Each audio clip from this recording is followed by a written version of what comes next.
MGA project to build an e-bike. And the reason I'm doing this is because a lot of my mates now are getting e-bikes, and the bottom line is that I just can't keep up with them on a normal bike when we're cycling in the woods.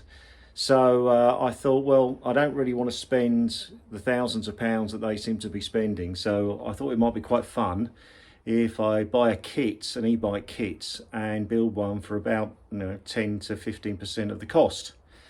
So I did a lot of research and around on different websites.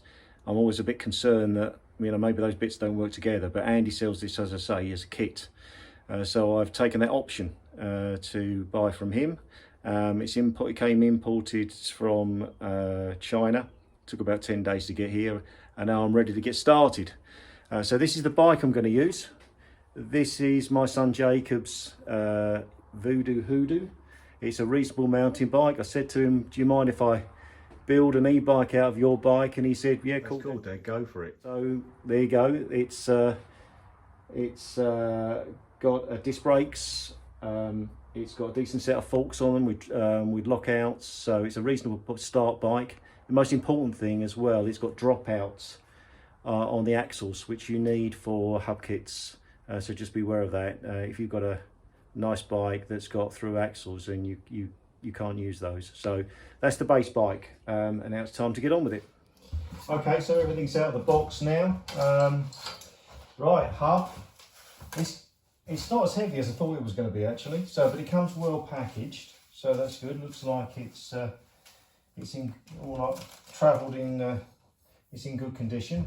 Oh, the battery there, that's the 58-volt battery, which is a lump, I've got to say. It's very heavy, but I've already pre-measured, made a template on the bike, and I know that will fit in the frame.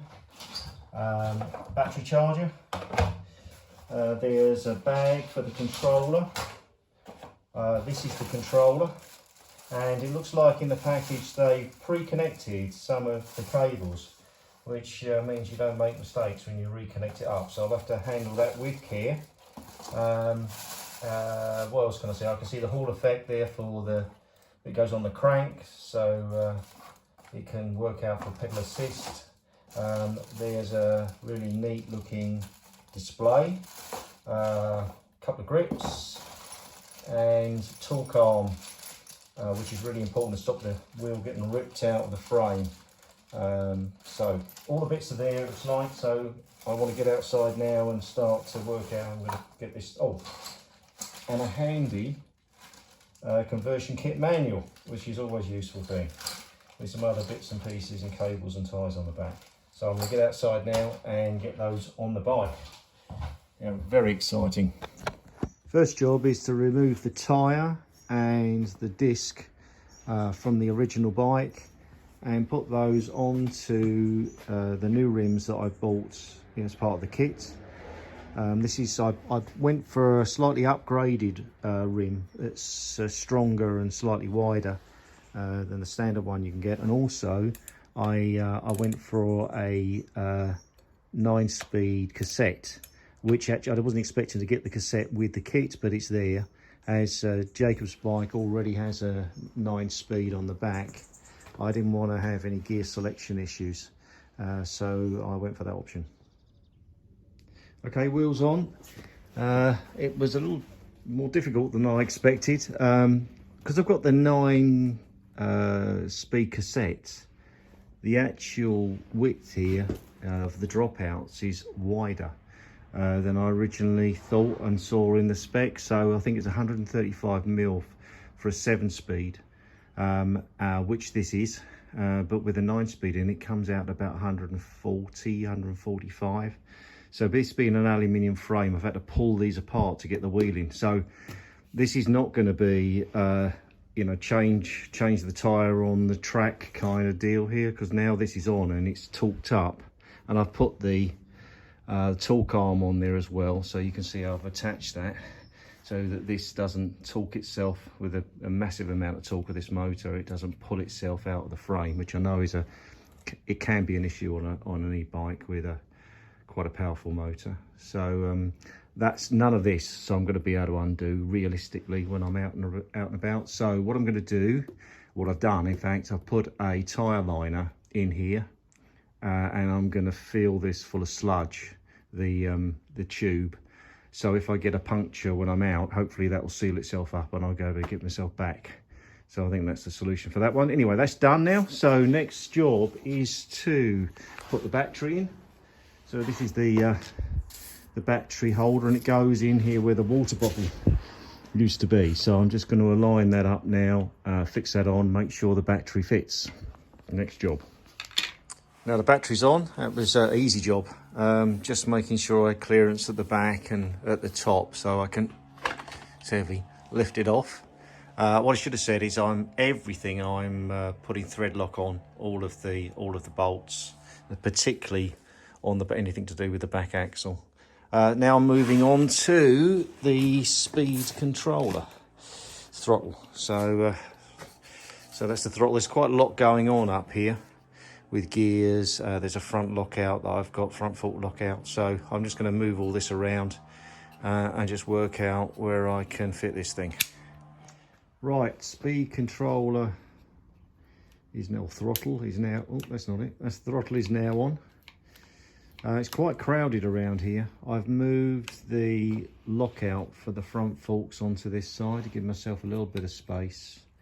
But the actual gear levers now are quite far away. So in a later date, I think I might try and cut these down or modify them so that I can reach them easier from the handlebars, grips. But the throttle's working. It's nice. It's not fouling on anything, which is good. Display's now on as well. Looks really neat. And on this side, as I said, the lockout I put over here, and the on-off switch and speed level selector is now on that side as well. So next job is to fit the controller on. It goes in this little bag. I'll probably do something again, a bit more substantial, I think, at a later date, but just to get myself going. I'll put the bag on, I'll fit the controller in there, and I'll start to wire some of this stuff up, see if I can get the motor to work. So there we go. Very straightforward actually. The controller I've mounted up here and just fed all the wires, making sure I've cleated them all the way neatly, all the way along there from all of the various elements in through a little side slit in this pouch, and it's all gone in there.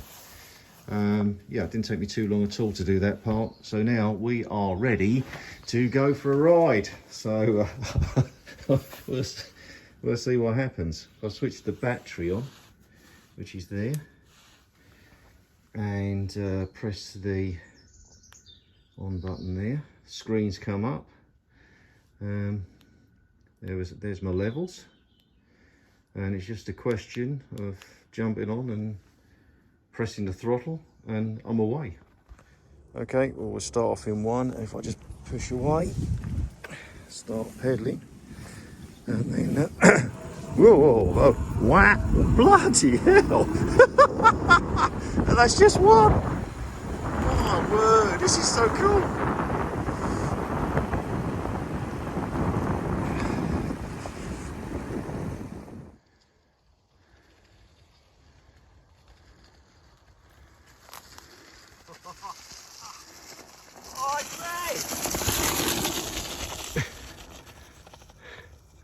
Hooligan. It wheel spins. Seriously. You ready? Bloody hell. It's crazy. Well, that was an absolute blast.